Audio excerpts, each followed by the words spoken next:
पिछले पार्ट में हमने देखा कि कैसे अम्ब्रेला कॉर्पोरेशन की secret underground lab the hive में टी वायरस लीक होने के बाद रेड क्वीन नाम के सुपर कंप्यूटर ने सभी वैज्ञानिकों को बंद करके मार डाला। एलिस, जिसकी याददाश्त जा चुकी थी, कमांडो टीम के साथ इस लैब में दाखिल होती है, लेकिन उन्हें अंदाजा भी नहीं था कि अंदर मौजूद लोग इंसान नहीं बल्कि खूंखार ज़ॉम्बीज बन चुके हैं। टी वायरस की इस तबाही में एक एक करके पूरी टीम मारी जाती है। अपने ही साथी स्पेंस के धोखे और लिकर नाम के भयानक म्यूटेंट जानवर के हमले के बावजूद एलिस किसी तरह एंटीवायरस लेकर जान बचाकर बाहर निकलती है। लेकिन कहानी यहीं खत्म नहीं होती। अम्ब्रेला कॉर्पोरेशन के वैज्ञानिक एलिस और उसके साथी मैट को कब्जे में ले लेते हैं। जब एलिस की दोबारा आंख खुलती है तो पूरा राकून सिटी शमशान बन चुका था और टी वायरस पूरी दुनिया में फैल चुका था। और अब शुरू होता है इस तबाही का अगला खौफनाक दौर, रेजिडेंट ईविल पार्ट 2। शहर को लगता है कि सब कुछ सामान्य है। टीवी पर सुहावने मौसम की खबरें चल रही हैं, लेकिन पर्दे के पीछे अम्ब्रेला के हथियारबंद दस्ते रैकून सिटी की सड़कों पर उतर चुके हैं। वायरस जंगल की आग की तरह पूरे शहर में फैल चुका है और तबाही का नंगा नाच शुरू हो चुका है। पुलिस ऑफिसर जिल वैलेंटाइन जब अपनी आंखों से शहर को घुटने टेकते और अपनों को ज़ॉम्बी बनते देखती है तो वो समझ जाती है कि अब भागने के अलावा कोई रास्ता नहीं बचा। हजारों की तादाद में बेबस नागरिक शहर के इकलौते रेवेंस गेट पुल की तरफ भागते हैं, जहां अम्ब्रेला कॉर्पोरेशन ने नाकाबंदी कर रखी है। हर इंसान की मेडिकल स्कैनिंग की जा रही है ताकि कोई संक्रमित इंसान बाहर न जा सके। अफरा तफरी और चीख पुकार के बीच अचानक गेट पर खड़ा एक बीमार आदमी ज़ॉम्बी में बदल जाता है और अपने ही परिवार पर हमला कर देता है। देखते ही देखते गेट पर संक्रमण फैलने लगता है और भगदड़ मच जाती है। अम्ब्रेला का कमांडर बिना एक पल गवाए बेहद बेरहमी से आदेश देता है, शहर के भारी भरकम लोहे के दरवाजे बंद कर दिए जाएं। मासूम नागरिक और बाहर फंसे अम्ब्रेला के खुद के सिपाही गिड़गिड़ाते रह जाते हैं, लेकिन कॉर्पोरेशन का दिल नहीं पिघलता। जब गुस्साए लोग गेट पर धावा बोलने की कोशिश करते हैं तो गार्ड्स को सीधे गोलियां चलाने की इजाजत दे दी जाती है। शहर के दरवाजे हमेशा के लिए बंद कर दिए जाते हैं और हजारों बेगुनाह लोग उस खौफनाक ज़ॉम्बीज के पिंजरे में हमेशा के लिए कैद हो जाते हैं, जहां हर मोड़ पर सिर्फ और सिर्फ मौत उनका इंतजार कर रही थी। शहर के सील होने के बाद अम्ब्रेला के टॉप साइंटिस्ट डॉक्टर एशफर्ड शहर से निकलने से मना कर देते हैं, क्योंकि उनकी छोटी बेटी एंजेला शहर के एक स्कूल में फंसी हुई है। डॉक्टर एशफर्ड चोरी छिपे शहर के सिक्योरिटी कैमरों को हैक करते हैं और जिल वैलेंटाइन, रिपोर्टर टेरी और पेटन को एक चर्च में ढूंढ निकालते हैं। अचानक चर्च का शांत माहौल गोलियों की थरथराहट से गूंज उठता है जब कांच की छत तोड़कर एक खतरनाक मॉन्स्टर अंदर कूदता है। तभी एक मोटरसाइकिल की जोरदार एंट्री होती है। ये एलिस है। एलिस अमानवीय फुर्ती से उस शैतानी जीव को मार गिराती है। उसी वक्त चर्च का फोन बजता है और डॉक्टर एशफर्ड उनसे एक डील करते हैं। अगर वे उनकी बेटी एंजेला को ढूंढ लाए तो वे उन्हें शहर से बाहर निकालने का इकलौता गुप्त रास्ता बताएंगे, लेकिन समय उनके पास बहुत कम है। अम्ब्रेला कॉर्पोरेशन सुबह का सूरज निकलने से पहले शहर को पूरी तरह तबाह करने के लिए एक 5 किलोटन का न्यूक्लियर बम गिराने वाली है, ताकि इस तबाही और अपने काले कारनामों को हमेशा के लिए छुपाया जा सके। अपनी जान बचाने का और कोई रास्ता न देख ये टीम किसी तरह उस स्कूल की तरफ बढ़ती है। इसी बीच अम्ब्रेला के अधिकारी अपने सबसे घातक जैविक हथियार को एक्टिवेट कर देते हैं, नेमेसिस प्रोग्राम, एक भारी भरकम रॉकेट लॉन्चर से लैस खूंखार म्यूटेंट,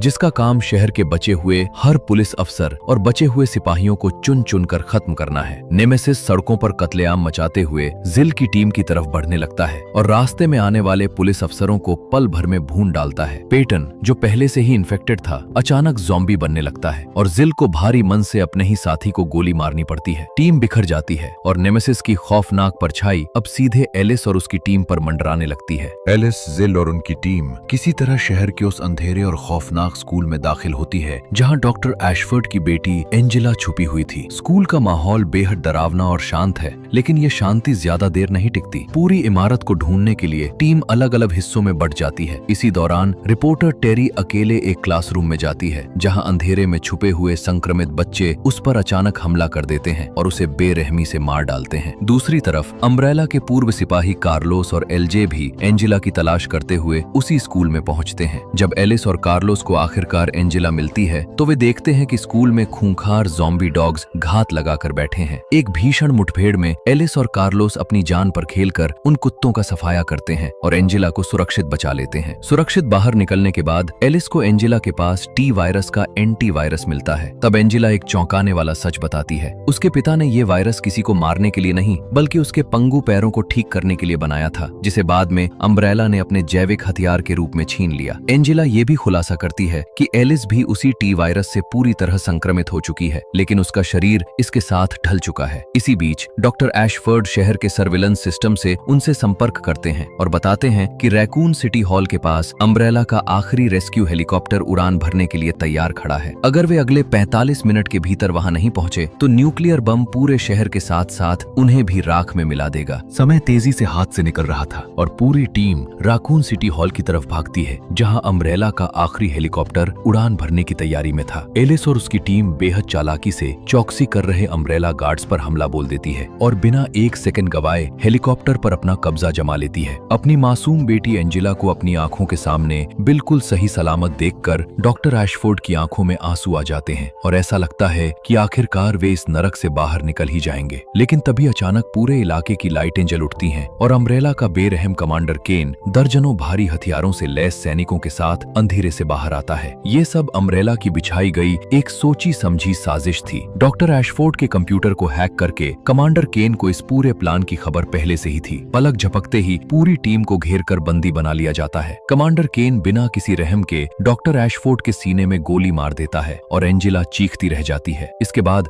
कमांडर केन अपने सबसे बड़े और खतरनाक एक्सपेरिमेंट को अंजाम देने का ऐलान करता है। वो भारी भरकम नेमेसिस को मैदान में बुलाता है और एलिस के सामने एक शर्त रखता है, या तो वो नेमेसिस के साथ मौत की बाजी खेले या फिर अपनी आंखों के सामने अपने सभी दोस्तों को गोलियों से भुनते हुए देखे। मजबूरी में एलिस को हथियार नीचे फेंकने पड़ते हैं। एलिस और नेमेसिस के बीच एक खूनी जंग शुरू होती है, जहां एलिस अपनी सुपर ह्यूमन ताकतों का इस्तेमाल करते हुए नेमेसिस को पछाड़ देती है और उसे एक लोहे की भारी रॉड पर पटक देती है। लेकिन जैसे ही एलिस उसे खत्म करने के लिए हाथ उठाती है, नेमेसिस की आंखों में उसे एक जानी पहचानी तड़प दिखाई देती है। ये खूंखार मॉन्स्टर कोई और नहीं बल्कि वही मैट था जिसे अम्ब्रेला के वैज्ञानिकों ने तड़पा तड़पा कर इस दरिंदे में बदल दिया था। मैट को पहचानते ही एलिस रुक जाती है और उसे मारने से साफ मना कर देती है। कमांडर केन गुस्से में आकर मैट को ही एलिस पर हमला करने का हुक्म देता है, लेकिन टी वायरस की गहरी परतों में दबी पुरानी इंसानियत अचानक जाग उठती है। मैट पलटकर अम्ब्रेला के सैनिकों पर ही अपनी मशीन गन तान देता है और गोलियों की बौछार कर देता। इसी भगदड़ का फायदा उठाकर जिल, कार्लोस और एलजे सुरक्षा कर्मियों को धूल चटाते हुए कमांडर केन को दबोच लेते हैं और पूरे ग्रुप को हेलीकॉप्टर में बिठा लेते हैं। एलिस भागते समय कमांडर केन को हेलीकॉप्टर से नीचे गिरा देती है, जहां नीचे भूखे ज़ॉम्बीज़ का पूरा झुंड उसे जिंदा नोच नोच कर खा जाता है। हेलीकॉप्टर जैसे ही रैकून सिटी की सीमा लांघता है, आसमान में भयानक रोशनी चमकती है। अम्ब्रेला का 5 किलो टन का परमाणु बम ठीक शहर के बीचों बीच फटता है। परमाणु धमाके की जबरदस्त शॉक वेव हेलीकॉप्टर से टकराती है, जिससे नियंत्रण छूट जाता है और हेलीकॉप्टर शहर के बाहर जंगलों में क्रैश हो जाता है। हादसे के कई हफ्तों बाद अम्ब्रेला कॉर्पोरेशन टीवी पर झूठी खबर फैलाती है कि रैकून सिटी एक न्यूक्लियर पावर प्लांट के मेल्टडाउन की वजह से तबाह हुई है। इस बीच अम्ब्रेला के वैज्ञानिक क्रैश साइट से एलिस की लाश जैसी हालत में पड़ी बॉडी को उठाकर अपनी एक नई सीक्रेट लैब में ले आते हैं। जब एलिस होश में आती है तो उसकी याददाश्त छिन चुकी होती है, लेकिन जैसे ही वैज्ञानिक उसके दिमाग का टेस्ट ले रहे होते हैं, उसकी खोई हुई यादें अचानक वापस लौट आती हैं। मेरा नाम एलिस है और मुझे सब कुछ याद है। जिल, कार्लोस और एलजे फर्जी अम्ब्रेला ऑफिसर्स बनकर लैब में घुसते हैं और एलिस को वहां से छुड़ा लेते हैं। एलिस अब केवल एक सर्वाइवर नहीं रही, टी वायरस ने उसे एक सुपर ह्यूमन बना दिया है और अब उसकी जंग इस पूरी दुनिया को अम्ब्रेला कॉर्पोरेशन के चंगुल से आजाद कराने के लिए शुरू होने वाली है।